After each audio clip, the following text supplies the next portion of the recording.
Hello everyone, this is Taryn with Wonderfully Made Handcrafting, and today I'm making some faux rice paper. Now I know there's this big trend of a lot of paper crafters and junk journalers making a faux rice paper, and I thought, why not film this while I was trying it out?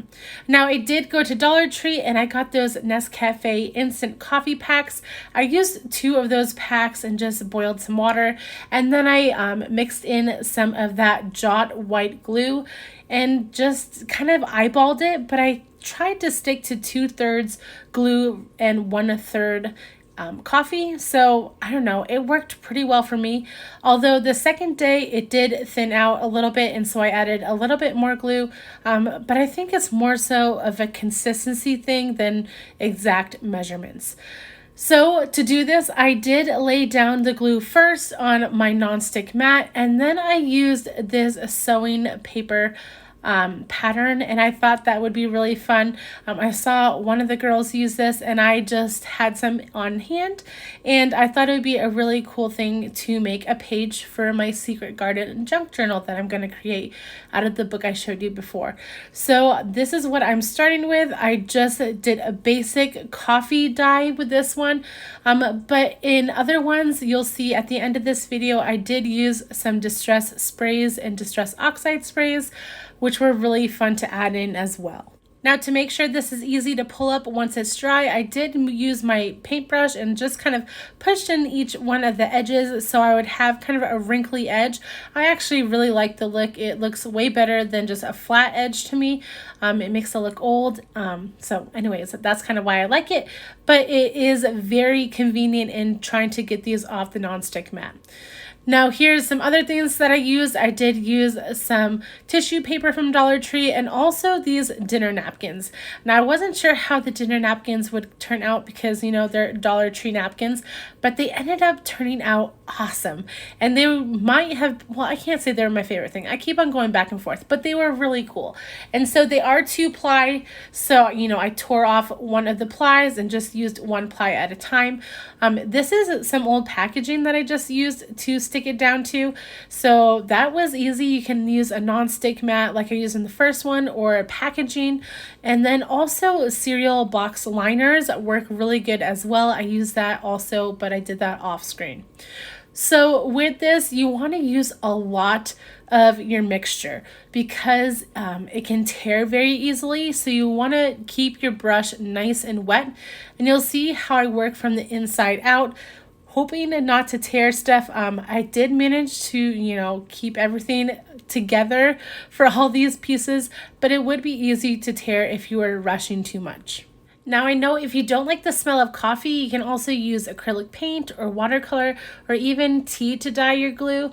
It's just going to give you a little different look for every one of those. Also, the distress spray stains, like you'll see at the end of this video, did a really fun job in adding some aging and also some color to the napkins.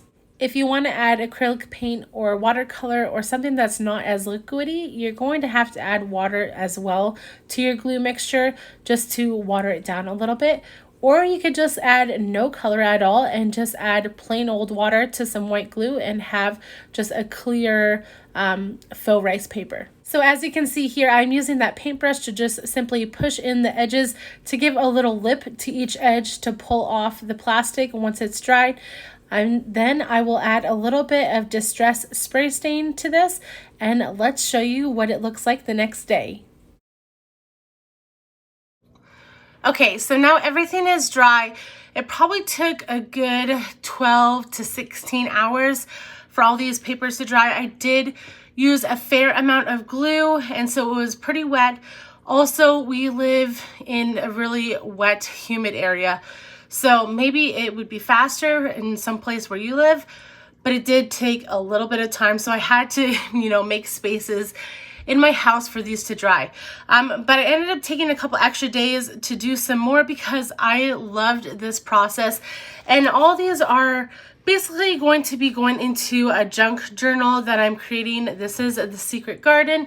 If you followed my Instagram, you know I've been waiting for this book, the specific cover and everything, and I cannot wait to start this junk journal. So this was a part of the process of doing that and getting there. But this is what my coffee stained faux rice paper kind of came out like. And let me kind of walk you through a couple of the different pieces that I have here. Now, these pieces were not stained with anything else besides coffee and glue. And so we have this, the pattern that we did. I really like the coloring of this. I'll try to show you on my white table. But I can fold it so you have kind of like a glossy side.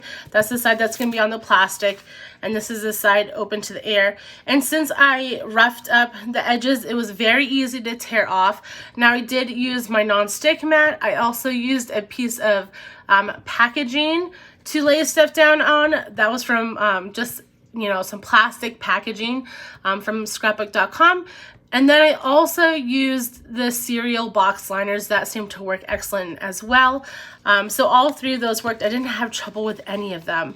But as you can see, I could make it into, you know, a page, folding it in half, or I can make it a pocket.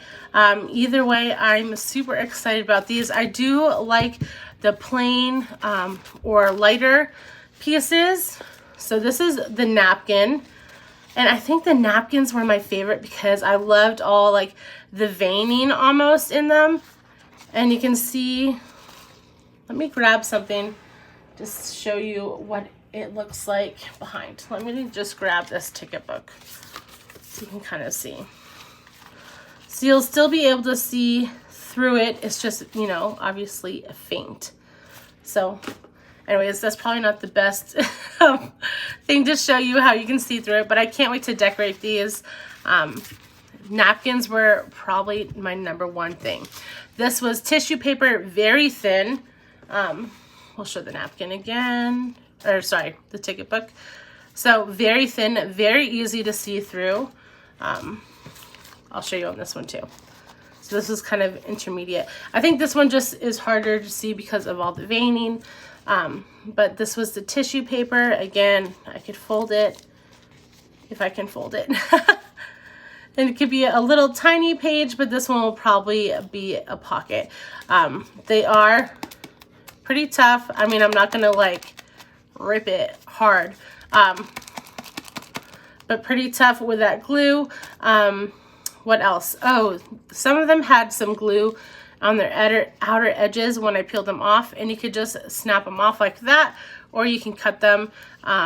If they're really dry, it's easier to just pull them off, but if they're not so dry, then definitely use some scissors. So this is one of those bigger pieces of tissue paper. And then let me show you kind of one of the ones that I altered some with some distress spray stains.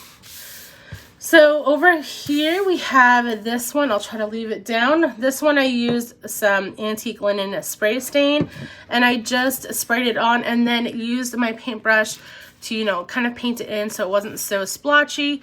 I do like the antiquing on this one. Actually, this was the glossy side, and this was the regular. So there's that one.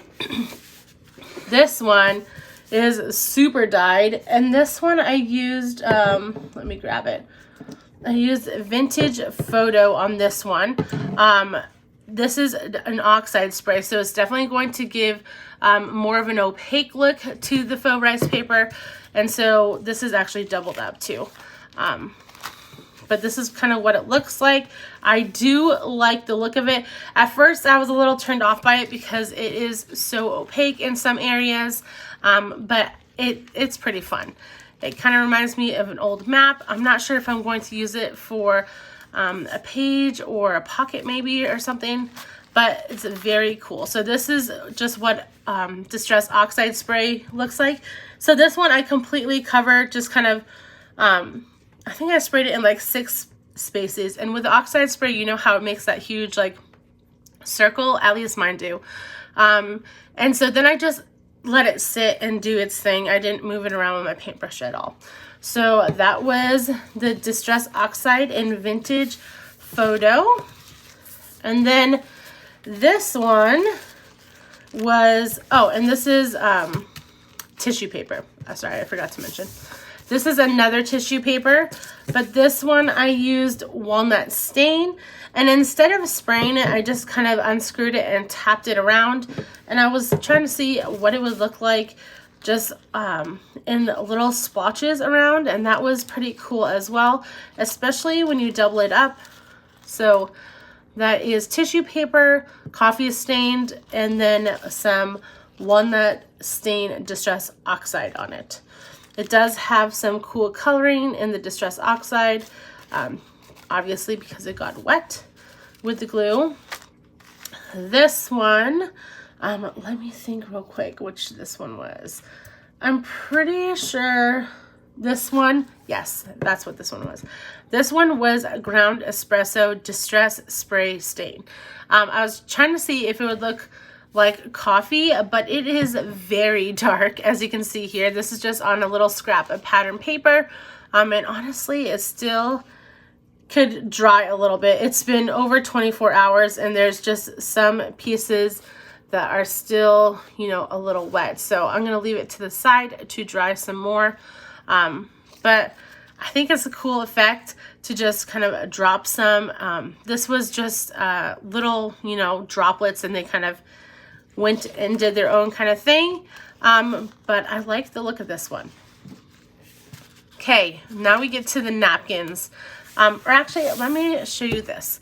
This was pattern paper. Again, this one was not stained at all, but this was my first one. I just wanted to show you. I really love the look of the pattern first alongside or along with the coffee stain.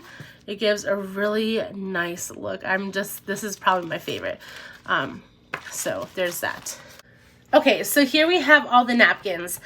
This is the one that was not stained with anything besides the coffee. And then we had this one, which had a Distress Oxide Spray and Vintage Photo. Then we had this one, which was Antique Linen Spray Stain. And then the last one was some Ground Espresso mixed in with some Antique Linen. As you can see, like right here, we have some Antique Linen there. So let me kind of open these up and show you what they look like. So this is that Vintage Photo, and you can see how fun it oxidized. I didn't spray this one like crazy. I just kind of flicked it around some, and you can see those different colors peeking through, like the blue. Let me kind of hold it up so you can see. I just love the look of this. Here, we'll put this behind it again so you can kind of see there's just a lot of that veining. So this was the Vintage Photo on the napkin. I love this. I just love the texture of it too. It's very crinkly, but I don't know, it's more sturdy, obviously. And honestly, if you used not dollar store napkins, they might be even a little thicker, but I kind of like the thinness of these. So this was Antique Linen spray stain, so it's not going to oxidize, but it does give a nice kind of like, you can see how it's different from just the coffee stain. So those are the two differences with that. And then last one was that Walnut Stain with Antique Linen. I do like this one as well. It's super grungy, and it does still, like the other one, I feel like the Walnut Stain maybe was a little heavy in wetness, and so this one still has a little bit to dry. It's not perfectly dry. It's good enough, but it's not perfect. So that is the napkins. So guys, that is it. I hope you enjoyed this. I sure have enjoyed working with these and playing around. Let me know in the comments what you like best, if you like the napkins best, or if you like the patterns best, or if you like tissue paper. And I like them all so much, just for different reasons. I really like the texture of this, really like the colors of this, and then I really like the transparency of these. So they kind of all have their reasoning, And yeah, I hope you have fun. If you do this as well, make sure you comment and tag me in them because I would love to see your work. And I hope you guys have a great day. Bye guys.